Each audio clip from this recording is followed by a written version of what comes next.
Hello and welcome to the 49ers First and 10 podcast, 10 minutes of the most up-to-date 49ers news, first thing in the morning. I'm your host, Brianna McDonald, and I'm joined by 49ers team reporter, Lindsay Pilares. We are days away from the 49ers season opener against the Pittsburgh Steelers, and the team will resume practices today after their typical Tuesday rest days. Lindsay, if you have to predict what the energy is going to be like out there on the practice field in just a few hours, how do you think the 49ers are walking into this game week? We always talk about how report day for training camp has back to school vibes. I think week one, start of the practice week, has get back to work grind vibes. So I'm expecting energy to be at 150%. I expect a physical practice, energized, all of the words, because this is the real thing now and everyone is very much aware and excited, and it's time to get to work. The regular season is here, and that means every moment, every day, every game matters to the success of this team. So let's do a check-in on each side of the ball now that the preseason is wrapped up. Lindsay, what's the state of the 49ers offense when they run onto the field in Pittsburgh for that first snap? What should the faithful be anticipating and excited to see? If there's a word I could pick to describe the offense or how you should feel about that side of the ball, I would say encouraged, right? We saw Brock Purdy back in action with the offensive starters, and it wasn't for a ton of time against the Broncos. It was just that opening drive. And then against the Chargers, it was two offensive series. But they looked good. It looks as if Brock Purdy has not skipped a beat despite suffering a season-ending elbow injury, despite going through an offseason surgery and then working his way all the way back to health.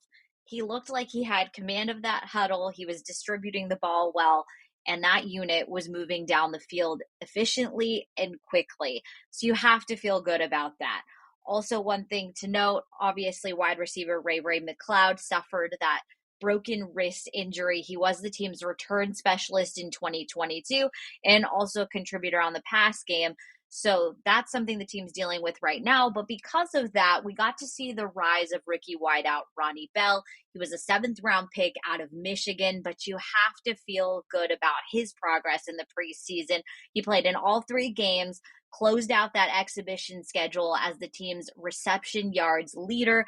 Also, a really good option at return specialist or some of those return specialist duties. So that was kind of a silver lining that came out of that injury. So I would say things are looking good on that offensive side of the ball. Now looking at the other side, who's been grinding during training camp and are becoming emerging stars of the 49ers defense that we should really look for to make some plays in week one? Time will tell on a lot of these players, but I will say somebody to look out for as well, also from that 2023 draft class, is safety Jair Brown. He also got in a lot of valuable reps over the course of training camp and that preseason schedule. And situationally, by the end of all of this, he was running with the first team defense. Again, not in every snap, not for every snap, but certainly getting that work in with the projected starters on that side of the ball. You've also got to feel good about second-year defensive lineman Drake Jackson. We talked about it all offseason, but he spent his time primarily in Santa Clara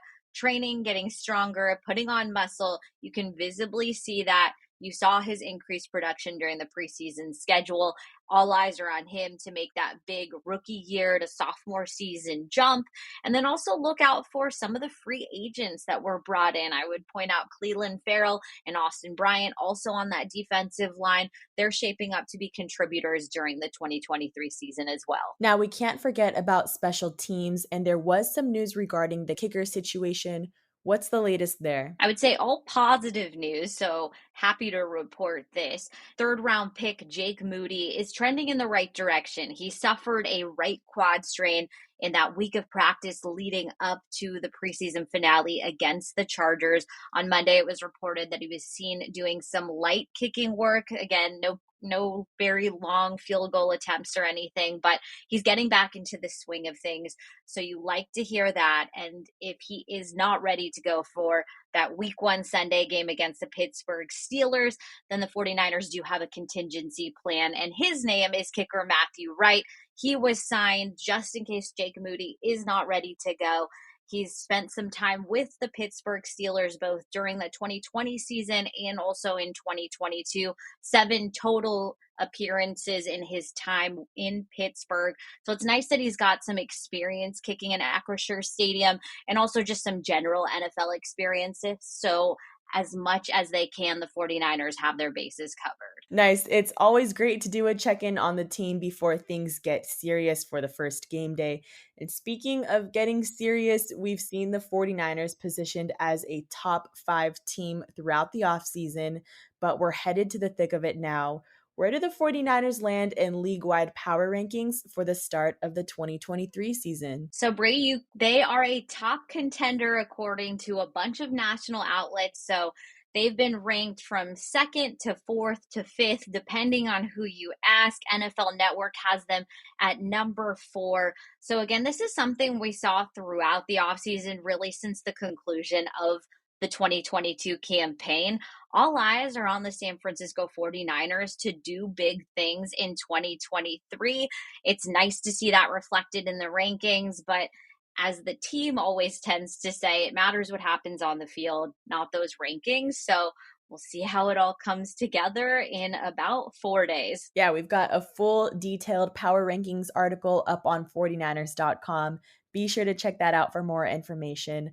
But before we close out today's episode, let's focus in on one of the team's biggest playmakers. He's a huge factor as to why the 49ers are ranked as a top 5 team, and that is do-it-all wide receiver Deebo Samuel. Lindsay, we've seen how elite he is over the past few seasons, but why is his stock rising ahead of this season? Yeah, I would say he was a big story of the offseason just because of the incredible fitness work he did before he came back for training camp.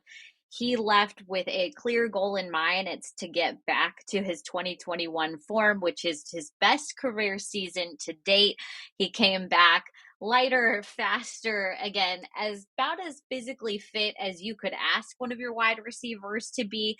So definitely keep an eye on Deebo Samuel. Not that anyone wasn't. He is, again, like you said, a do-it-all wideout and one of the biggest playmakers on this 49ers offense.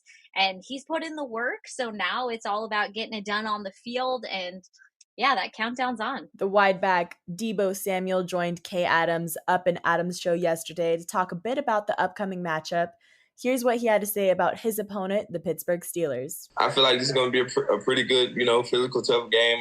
They got good guys up front. Obviously, they got Mika in the back, the brains that they have back there. But, I just feel like it's going to be a pretty good match. All right, that will do it for today. Thank you so much, Lindsay, for joining me in this preseason episode. Don't forget to follow First and 10 on Spotify and Apple Podcasts.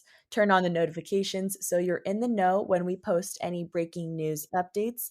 And thank you, Faithful, for tuning in.